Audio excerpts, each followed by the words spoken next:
제가 질문을 드릴 텐데요. 잘 생각해 보시고 답해 보시기 바랍니다. 그리고 그 답에 대한 이유도 함께 생각해 보시기 바랍니다. 저와 여러분에게 하나님은 어떤 분이십니까? 1번, 나에게 있으나마나 한 분이다. 2번, 나에게 꼭 필요한 분이다. 3번, 나에게 너무 과분한 사랑을 주시는 분이다. 자, 저와 여러분에게 하나님은 어떤 분이십니까? 있으나마나한 그런 분입니까? 꼭 필요한 분인데 이러한 분이십니까? 아니면 나에게 너무 과분한 사랑을 주시는 분이다. 이렇게 생각하십니까? 그 이유는 무엇입니까?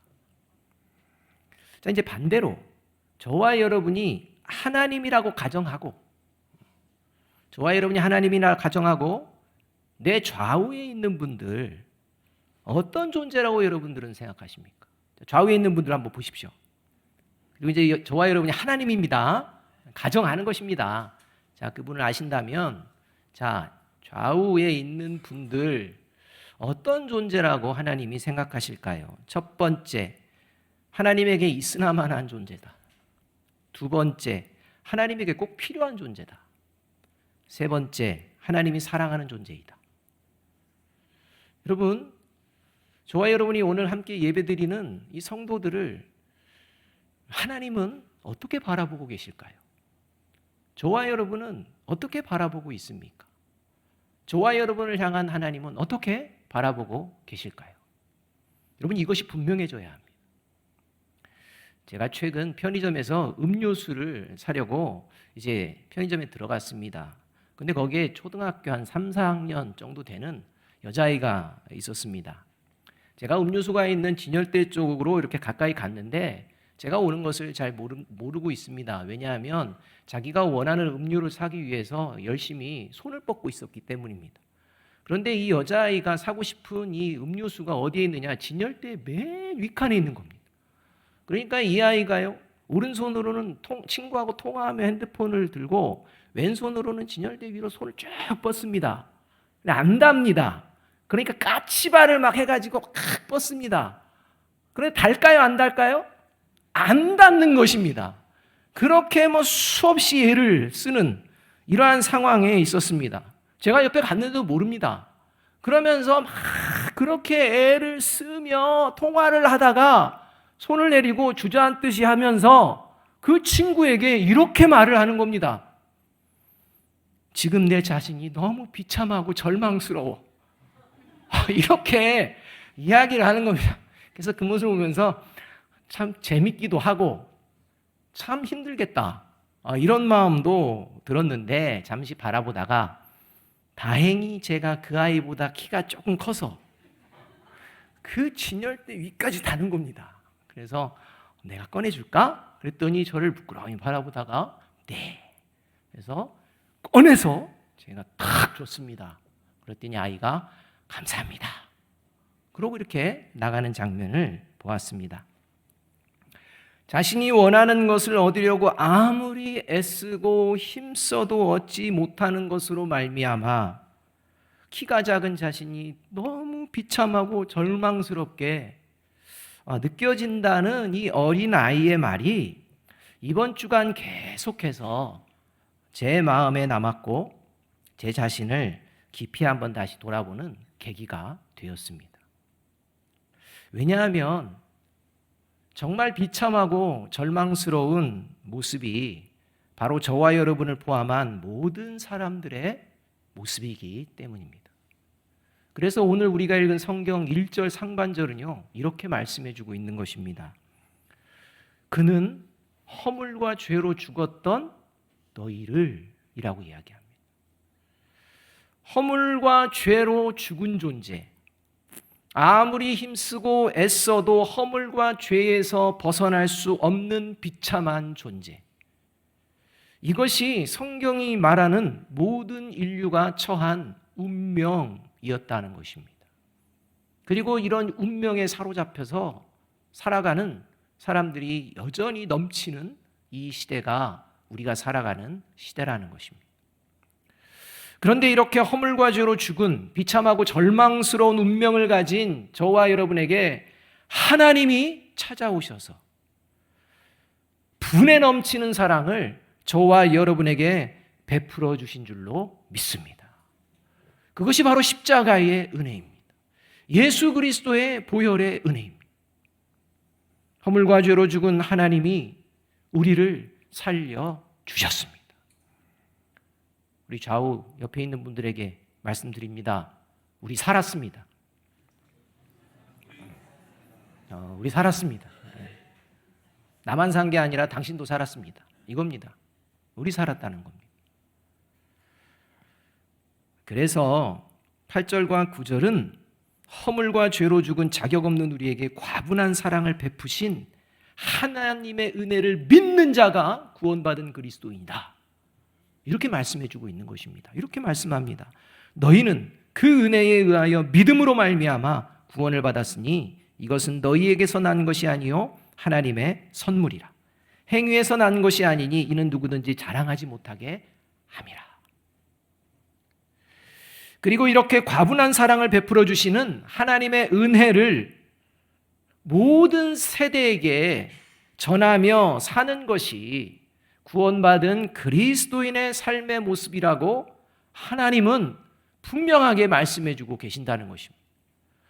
과분한 사랑, 분에 넘치는 사랑, 자격이 없는 자에게 그 사랑을 베풀어 주신 그 하나님의 과분한 사랑을 나만 누리는 그러한 존재가 아니라 하나님이 그 사랑을 베풀어 주신 이유는 그 사랑을 전하며 모든 세대에게 보여내며 살게 하시기를 하나님께서는 원하신다는 것입니다. 그래서 7절 말씀 이렇게 말씀합니다. 새번역 성경으로 함께 한번 읽어봅니다. 같이 읽습니다. 시작. 그것은 하나님께서 그리스도 예수 안에서 우리에게 자비로 베풀어 주신 그 은혜가 얼마나 풍성한지를 장차 올 모든 세대에게 드러내 보이시기 위함입니다. 자, 그렇다면 하나님이 모든 세대에게 과분한 사랑을 베풀어 주시는 분이다. 이것을 믿는 구원받은 그리스도인의 삶에는 이 믿음으로 말미암아 어떤 일들이 벌어질까요? 하나님은 누구시냐? 과분한 사랑을 베풀어 주시기를 원하는 하나님이신 줄로 믿습니다. 모든 세대에게 이 하나님의 사랑을 베푸시기를 원하는 하나님이신 줄로 믿습니다. 이 믿음을 가지고 구원받은 그리스도인이 삶을 살아내게 되면 삶의 자리에서 벌어지는 일이 있다는 것입니다. 두 가지 말씀을 드릴 텐데 저와 여러분의 삶의 자리에서 그러한 일들이 벌어지고 있는지 다시 한번 살펴보는 귀한 시간이 되어지기를 간절히 소망합니다. 첫째로 하나님이 모든 세대에게 과분한 사랑을 베풀어 주시는, 베풀기를 원하시는 그러한 분이심을 믿는 구원받은 그리스도인의 삶은요, 과분한 사랑으로 회복시켜 주신 하나님의 형상을 다시 훼손시키는 그러한 삶의 방식을 단호하게 거부하며 살아갑니다. 잘 들으십시오. 하나님이 베풀어 주신 과분한 사랑으로 말미암아 내가 허물과 죄로부터 이제는 벗어나서 구원받았음을 믿는 그리스도인은 이제 그 과분한 사랑으로 내가 하나님의 형상이 회복됐음을 믿고 삶의 자리에서 다시는 그 하나님의 형상이 훼손되게 하는 그런 세상의 삶의 방식은 단호하게 거부하며 살아간다는 것입니다. 여러분, 하나님이 천지를 창조하실 때, 만물을 창조하실 때 백합은 백합처럼, 고래는 고래처럼, 사자는 사자처럼 창조하셨습니다. 그러면 사람은 어떻게 창조하셨습니까? 사람처럼 창조해야 이게 맞는데 사람은 그렇게 창조하지 않았다 말씀하십니다. 사람은 무엇처럼? 하나님의 형상처럼 창조하셨다라고 말씀합니다. 그런데 이제 문제가 생겨납니다. 하나님의 형상대로 창조된 사람이 사탄의 유혹에 빠져서 죄를 짓고 회개하지 아니함으로 말미암아 하나님의 형상이 훼손됩니다.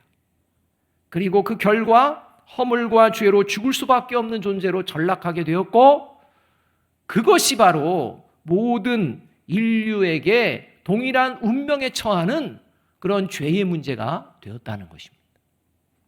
하나님의 형상이 전부 훼손된 것입니다. 그래서 1절에서 허물과 죄로 죽었던 너희라고 말씀하고 계십니다. 그리고 허물과 죄로 죽은 하나님의 형상이 훼손된 자들의 삶의 방식, 그 방식이 어떤 것인지를 하나님은 오늘 본문 2절과 3절에서 아주 분명하게 말씀해 주고 있다는 것입니다. 2절과 3절 말씀 함께 한번 읽어보겠습니다. 같이 읽습니다. 시작. 그때에 너희는 그 가운데서 행하여 이 세상 풍조를 따르고 공중의 권세 잡은 자를 따랐으니 곧 지금 불순종의 아들들 가운데에서 역사하는 영이라. 전에는 우리도 다 그 가운데서 우리 육체의 욕심을 따라 지내며 육체와 마음에 원하는 것을 하여 다른 이들과 같이 본질상 진노의 자녀이었더니. 이 말씀에 의하면 허물과 죄로 죽은 하나님의 형상이 훼손된 자들은 진노의 자녀들이라고 단호하게 말씀하십니다. 그리고 하나님의 형상이 훼손된 이 진노의 자녀들은 세상 풍조와 악한 영의 인도함을 따르는 그러한 삶의 방식을 살아가게 되는데, 이렇게 세상 풍조와 그 악한 영의 인도를 따라서 살아가는 삶의 방식의 대표적인 모습이 어떠한 것이냐? 그게 바로 자신의 욕망, 육체의 욕망, 육신의 욕망을 따라서 살아간다는 것입니다. 여러분, 구원받은 그리스도인은 하나님의 형상을 훼손시키는 이 육신의 욕망, 이 욕망을 따르면서 지금 내가 살아가고 있는 것은 아닌지 정신 바짝 차리고 스스로 살펴보아야 합니다. 살펴보는 존재가 구원받은 그리스도입니다. 정신 바짝 차려야 됩니다.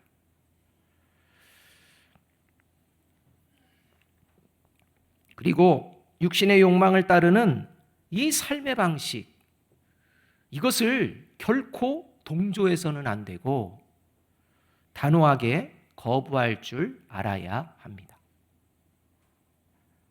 왜냐하면 예수님께서 육신의 욕망을 따르는 자들의 삶의 방식은 멸망으로 가는 길이며 그 방식을 단호하게 거부하는 것이 그리스도인의 모습임을 직접 보여주셨기 때문입니다. 직접 보여주신 단호하신 장면 중에 하나가 마태복음 16장에 등장합니다. 마태복음 16장을 보게 되면요, 예수님께서 가이사랴 빌립보에서 제자들과 함께하면서 제자들에게 너희는 나를 누구라고 생각하느냐, 이런 질문을 하십니다. 이 질문에요, 베드로가 이제 대답합니다.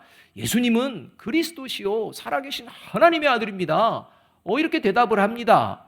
이 대답을 들으신 예수님께서 이 베드로를 향해 뭐라고 말씀했느냐? 네가 복이 있도다, 이렇게 축복하십니다.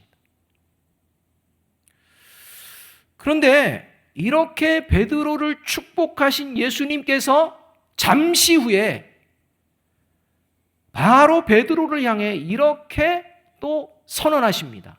그게 마태복음 16장 23절입니다. 같이 한번 읽어볼까요? 시작. 예수께서 돌이키시며 베드로에게 이르시되 사탄아, 내 뒤로 물러가라. 너는 나를 넘어지게 하는 자로다. 내가 하나님의 일을 생각하지 아니하고 도리어 사람의 일을 생각하는도다 하시고, 바로 전까지는요, 예수님께 축복을 받은 베드로였습니다.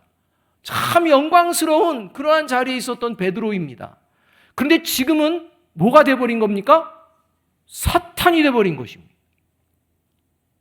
다른 베드로가 나타난 게 아닙니다. 분명 예수님의 축복을 받은 베드로입니다. 그런데 그 베드로가 지금 사탄이 되었다는 것입니다. 그리고 예수님은 사탄의 특징이 무엇인지를 아주 명확하게 얘기해 주십니다. 바로 사람의 일을 생각하는 것이다, 이렇게 말씀하십니다. 하나님이 아닌 사람의 일을 생각하고 추구하는 존재는 예수님에게 장애물과 같은 존재이니 예수님 눈앞에 당장 사라져라, 이렇게 단호하게 경고하시는 것을 볼 수가 있다는 것입니다. 여기서 사람의 일을 다른 말로 표현하면 육신의 일, 육신의 욕망이라고 할 수 있다는 것입니다. 베드로가 그리고 그 제자들이 자신들의 욕망을 이루기 위해서 입술로는 예수님은 살아계신 하나님의 아들이십니다, 그리스도입니다 하지만 곧바로 그 마음 가운데에 악한 영에 휘둘려서 사탄이 되어버리는 이런 일들이 벌어졌다는 것입니다. 여러분, 이런 일들이 저와 여러분에게는 벌어질까요? 안 벌어질까요? 벌어집니다. 정신 바짝 차려야 된다는 것입니다. 이렇게 하나님의 형상이 훼손된 자들이 추구하는 삶의 방식인 육신의 욕망으로 살아가는 자들은 구체적으로 삶의 자리에서 나타납니다. 저와 여러분이요, 하나님을 믿지만 실제 구원은 받았지만 어느 순간 세상 풍조와 악한 영에 휩쓸려서 가게 되면 반드시 저와 여러분의 삶의 자리에 드러나는 일들이 있다는 것입니다. 이런 구체적인 모습과 그러한 삶에 동조하며 끝까지 살아가는 그런 자들의 결과, 이 결과가 어떻게 될 것인지 갈라디아서 5장 19절에서 21절에서 아주 분명하게 이렇게 말씀해 주고 있습니다. 한번 들어보시기 바랍니다. 세번역 성경입니다. 육체의 행실은 환히 드러난 것들입니다. 이렇게 시작합니다. 그러니까 육신의 욕망을 가지고 살아가는 자들은요, 육신의 욕망이 숨겨져 있고 드러나지 안 그렇다는 겁니다. 드러난다는 것입니다. 그래서 육체의 행실은 환히 드러나는 것들입니다. 곧 음행과 더러움과 방탕과 우상숭배와 마술과 원수매줌과 다툼과 시기와 분냄과 분쟁과 분열과 파당과 질투와 술취함과 흥청망청 먹고 마시는 노름과 그와 같은 것들입니다. 내가 전에도 여러분에게 경고하였지만 이제 또다시 경고합니다. 이런 짓을 하는 사람들은 하나님의 나라를 상속받지 못할 것입니다. 여러분, 그러니까 저와 여러분의 삶의 자리에 이러한 모습들이 보여진다면 그것은 뭐냐? 지금 육신의 욕망을 따라가는 하나님의 형상이 훼손된 자들의 그런 모습이고, 저와 여러분이 그러한 자리에 있다면 하나님이 과분한 사랑으로 회복시켜 주신 하나님의 형상이 병들어가고 있다는 것입니다. 여러분, 이것을 성령님께서는 가만히 두시지 않으십니다. 반드시 깨닫게 경고하여 주실 줄로 믿습니다. 말씀으로 경고해 주십니다. 오늘도 이렇게 말씀해 주시는 것입니다. 바라기는 하나님의 형상이 훼손되어서 구원받지 못한 자들이 추구하는 그러한 삶의 방식을 예수님처럼 단호하게 거부하며 살아내시는 저와 여러분이 되기를 주님의 이름으로 축복합니다. 여러분, 이것이 하나님의 형상이 회복되어 성령이 함께하는 구원받은 그리스도인의 모습입니다. 이것이 과분한 하나님의 사랑을 믿고 고백하는 그리스도인의 모습이라는 것입니다.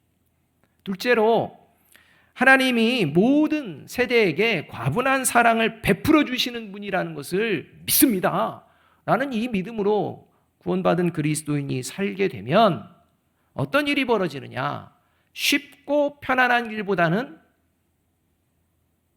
비록 힘들고 불편해도 그 길을 기꺼이 선한 길을 걸어내는 그러한 선택을 하며 살아간다는 것입니다. 쉽고 편안한 길보다 힘들고 불편해도 기꺼이 선한 길, 이 길을 선택하며 살아간다는 것입니다. 10절 말씀 함께 한번 읽어봅니다. 같이 읽습니다. 시작. 우리는 그가 만드신 바라 그리스도 예수 안에서 선한 일을 위하여 지으심을 받은 자니 이 일은 하나님이 전에 예비하사 우리로 그 가운데서 행하게 하려 하심이니라. 이 말씀은 예수님을 통해 하나님의 과분한 사랑을 받았음을 믿는, 그리고 이제 온전하게 하나님의 형상을 회복한 구원받은 그리스도인은 선한 일을 하며 살아가도록 지음바 되었다라는 말씀입니다. 선한 일을 한다는 것은 선한 길을 걸어가는 것을 말합니다. 그리고 선한 길을 선택하며 살아가는 대표적인 모습, 그 모습을 에베소서 4장은 이렇게 시작을 합니다. 에베소서 4장 1절 하반절에서 3절까지의 말씀, 우리 함께 한번 읽어보겠습니다. 선한 길을 선택하며 살아가는 모습입니다. 같이 읽습니다. 시작.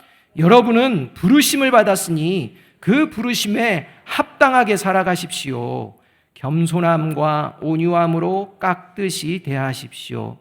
오래 참음으로써 사랑으로 서로 용납하십시오. 성령이 여러분을 평화의 띠로 묶어서 하나가 되게 해주신 것을 힘써 지키십시오. 근데 여러분, 이렇게 선한 길을 선택하며 살아가는 것 쉽고 편안할까요? 아니면 어렵고 불편할까요? 어렵고 불편하지 않습니까? 쉽고 편한 건 뭡니까? 내 마음대로, 내 욕망대로, 내가 원하는 대로 하는 게 편하고 쉽지 않습니까? 그런데 그게 아니라는 것입니다. 구원받은 그리스도인, 과분한 하나님의 사랑을 받은 그 그리스도인의 삶은 그런 게 아니라고 지금 말씀하고 있다는 것입니다. 예수님께서는 마태복음 7장에서 아주 분명하게 멸망으로 가는 길은 넓고 편안한 길이다 말씀하셨습니다. 예수님께서는 거짓말하지 않으십니다. 예수님 믿게 하려고 그냥 대충 이야기하시는 분이 아닙니다. 아주 정확하게 이야기하십니다. 멸망으로 가는 길은 넓고 편안하다. 그렇지만 구원으로 가는 길은 좁고 협착한 불편한 길이다. 아주 분명하게 말씀하십니다. 그래서 넓고 편안한 길은 많이 간다, 적게 간다? 많이 간다. 이렇게 말씀하시는 것입니다. 여러분, 누구나 쉽고 편안한 길 가기를 원합니다. 그러나 그 길은 멸망의 길이라고 예수님이 분명하게 말씀하셨고, 선한 길은 좁고 협착한 그러한 불편한 길이라고 말씀하셨지만 그 길이야말로 영원한 구원의 길이다라고 말씀하고 계십니다. 이것을 믿는 자가 그리스도인입니다. 사랑하는 여러분, 오늘도 사탄은요, 이 시대를 살아가는 모든 세대들에게 어린아이로부터 어른에 이르기까지 또 장차 올 모든 세대들에게 육신의 욕망을 따라 마음이 원하는 대로 쉽고 편안한 길 선택하며 살아가라고 유혹합니다. 그러니 그 유혹에 다 빠져가지고 나라를 이끄는 위정자들은 서로 물고 뜯는데 여념이 없고 각종 중독과 성적인 문란은 더 가속화되고 동성애도 이제는 버젓이 드러내고 자랑하는 이런 시대 속에서 우리 다음 세대들은 무엇을 보고 무엇을 듣고 누구에게 듣고 누구에게 배워야 할까요? 바로 하나님의 형상을 회복한 구원받은 그리스도인과 교회 공동체를 보고 교회 공동체와 그리스도인들의 삶을 듣고 그리고 하나님의 그 과분한 사랑 가운데에 나아가게 될 줄로 믿습니다. 여러분, 이 책임이 우리에게 있다는 것입니다. 구원받은 그리스도인에게 있다는 것입니다.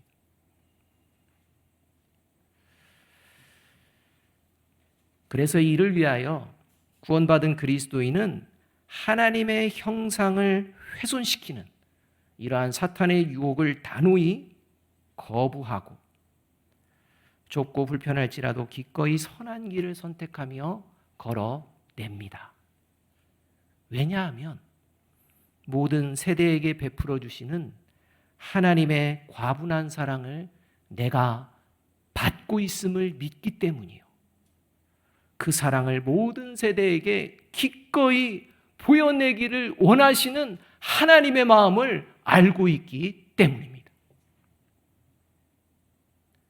과연 저와 여러분이 이 과분한 사랑을 주신 하나님의 사랑을 바르게 믿고 바르게 전하며 살아가고 있는지 돌아보고 오늘 이 예배를 통해 하나님의 과분한 사랑에 감사하며 그 사랑을 다시 보여내기를 결단하며 나아가는 저와 여러분이 되어지시기를 주님의 이름으로 축복합니다.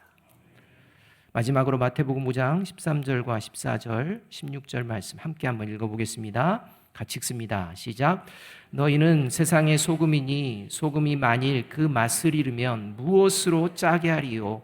후에는 아무 쓸데없어 다만 밖에 버려져 사람에게 밟힐 뿐이니라. 너희는 세상의 빛이라. 이같이 너희 빛이 사람 앞에 비치게 하여 그들로 너희 착한 행실을 보고 하늘에 계신 너희 아버지께 영광을 돌리게 하라.